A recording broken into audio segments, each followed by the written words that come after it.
Well, Coach, you guys had a great bounce-back win last week and really a tremendous defensive effort. You guys always preach finishing out games. What can you say about the way your defense closed out that game, allowing just 3 yards of total offense in the entire second half, including -9 yards in the fourth quarter?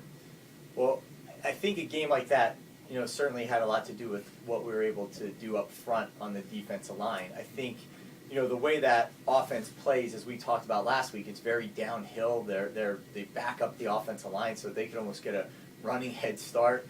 And that's really something that we had to take a little bit of time to digest and figure out exactly how we can defend, what they were trying to execute on offense. So, I think by, somewhere into the second quarter, we got a pretty good feel for what they were doing. And then coming out into the third and fourth quarters, I certainly think that our guys were able to capitalize on some things that we were hoping they would be able to throughout the week. I think also in that, we talked about how much that team ran, Plymouth State ran, but they also threw, and we had a couple interceptions that really brought them back down to the ground and helped us out quite a bit. Well, with the win last week, you guys moved to 8-1 on the season, needing just one more victory to become Boyd Division champions. Was winning the division one of your main goals when you first arrived here, and if so, how does it feel to be so close to attaining that goal? At the start of every season, I would imagine that in pre-season press conferences, there's not too many teams that say, we hope to go 1-9 this year, or we hope to be somewhere around 500. I think every team, sets their sights on winning that conference, and whatever conference it is, and however realistic or unrealistic that goal may be, that's what the goal everybody sets out to do. So certainly 3 years ago, that was a hope of ours, and we came up a point short, a couple of years ago. We came up 3 last year, and we're hoping to see what we can be able to do this week. I mean, being close is one thing, but we know that doesn't mean really anything at all if we don't get this accomplished this weekend. Right. Well, this weekend you host Nichols College and face ex-teammate and now head coach of the Bison, Kevin Loney. What is it like to be coaching against one of your former teammates? I don't think the coaching aspect comes down to it much.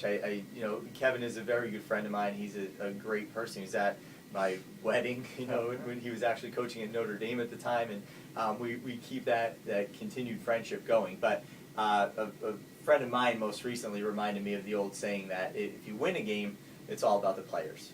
If you lose a game, it's all about the coaches. We're just hoping that on Saturday, it really has nothing to do with the coaches at the end of that game. As the final home game on the regular season schedule, this Saturday your team will celebrate Senior Day.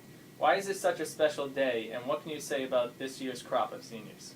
Well, there's 25 of them, which is a monster number when you think about it. There's 25 seniors, and this is a group that, again, when we got here, they were already here, and to believe in what our message was and is, and to live that out daily when it's not even the whole reason why you chose this school, is something that is certainly a testament to our guys, and for them to believe in us, it means a lot. They were, at that time, sophomores when we came in here, and they were a lot of the driving force of this success that we have had up to this point in time. So, they're really the catalyst that allowed this to continue and to kind of move in the direction it has been moving. So to lose these guys, at the end of the year is something that is certainly going to be felt throughout this team for years to come. What they have left here is no question a great foundation, and they persevered through some tougher times, and I just love to see